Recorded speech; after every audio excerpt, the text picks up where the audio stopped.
มฝนว่าคลื่นมันแห้งทำไหนมาชมน้ำกันมาเบิ่งน้ำกันเด้อจ้าอันนี้ก็คือสาหร่ายทะเลที่มันปิวที่มันผัดมาเนาะจากน้ำเลิก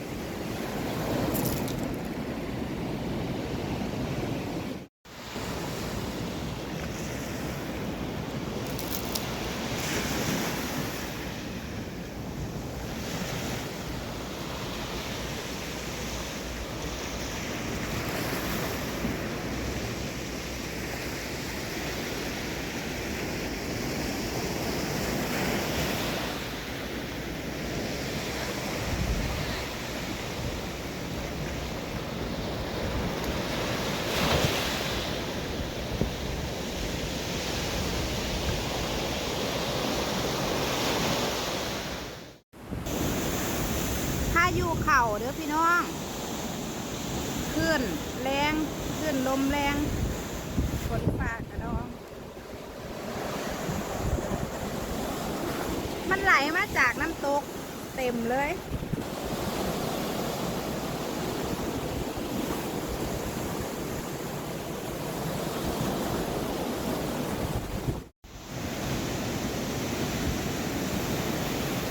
เบิกความแห้งของเปลือก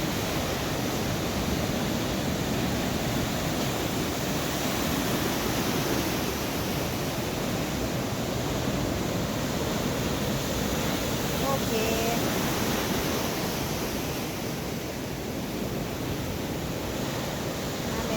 มาแล้ว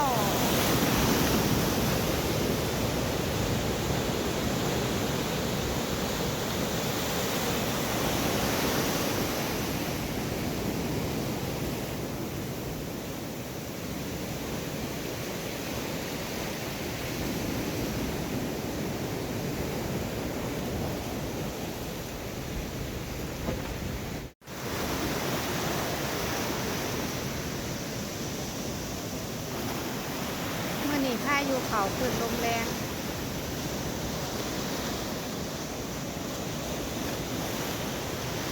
แล้ว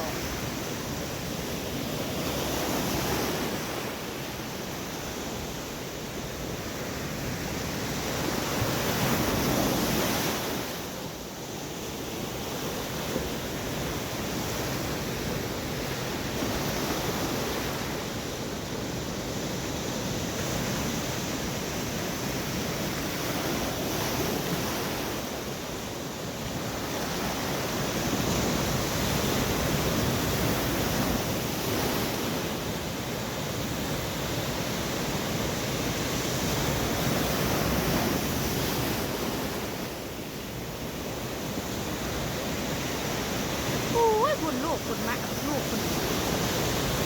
ลูกไงเลยสัตว์เสาต่ำ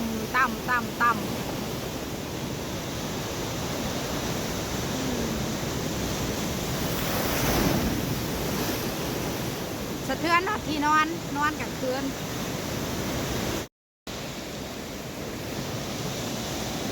หน้าหาดแปนเติดพายุเข่ามุ้ยไผมาเที่ยวขึ้นลมแรง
หินกั้นกลางไว้กั้นกระแทกม่อยขึ้นมันสั่นเขาฟังเนี่ย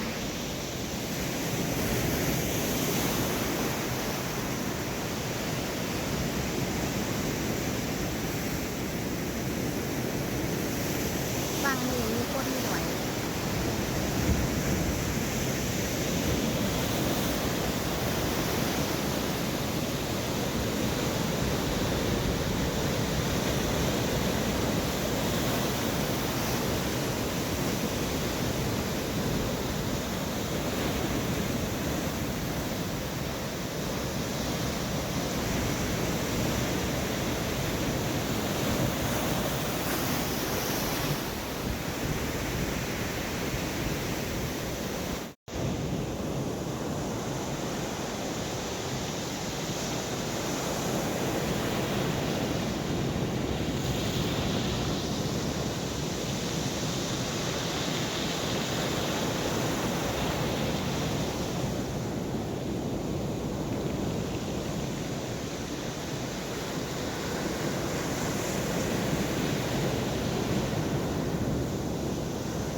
ต่อไม้ไหลมาจากน้ำตก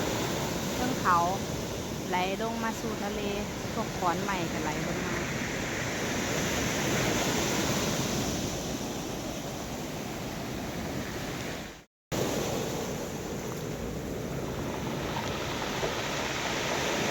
เศษไม้เศษไหล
เวณ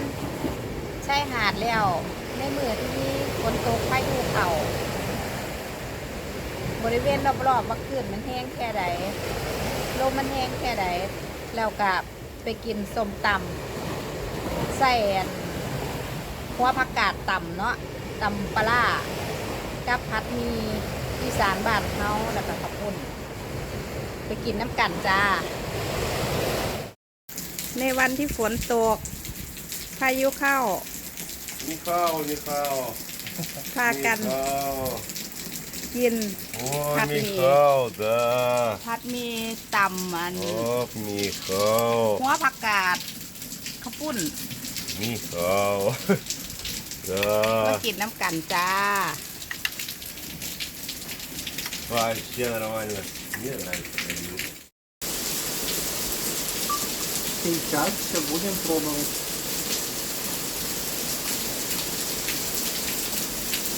ตอนนี้ขอลองทุกอย่าง โอเค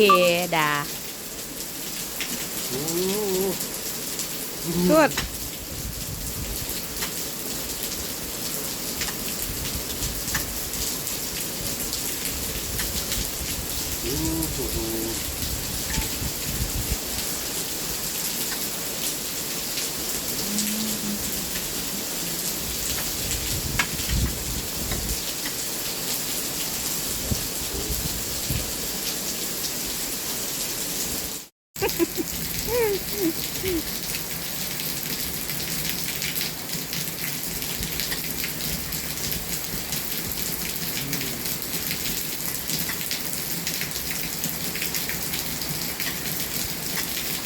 ตำหัวผักกาดใส่อัน Да, ตำปลาร้า да.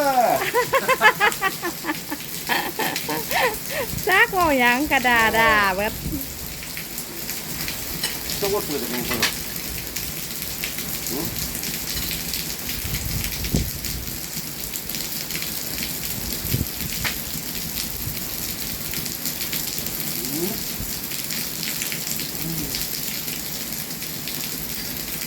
Спасибо. Окей. Ага. Спасибо. Смотри, какая волна. Очень долбанета. О.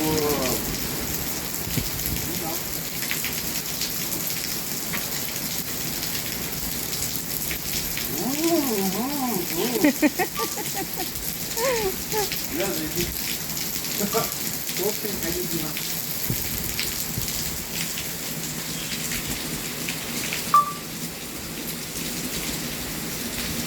ดั้งเดิมและอร่อยมาก Thank you. Спасибо. Спасибо.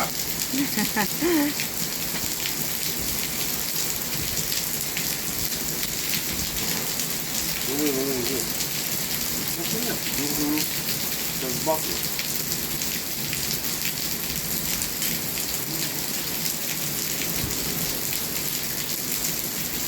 Вот я.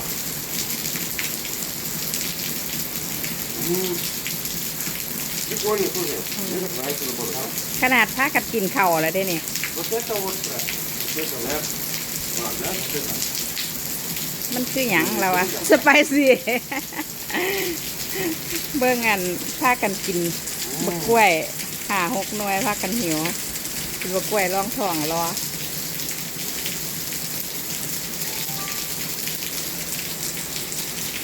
นี่ก็ตก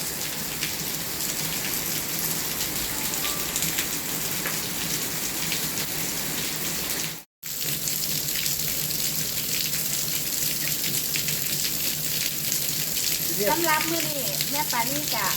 จบคลิปเอาไว้จะมีก็นอกของเนาะติดตามที่ต่อไปเด้อว่าสิพาไปกินหยังไปเที่ยวไส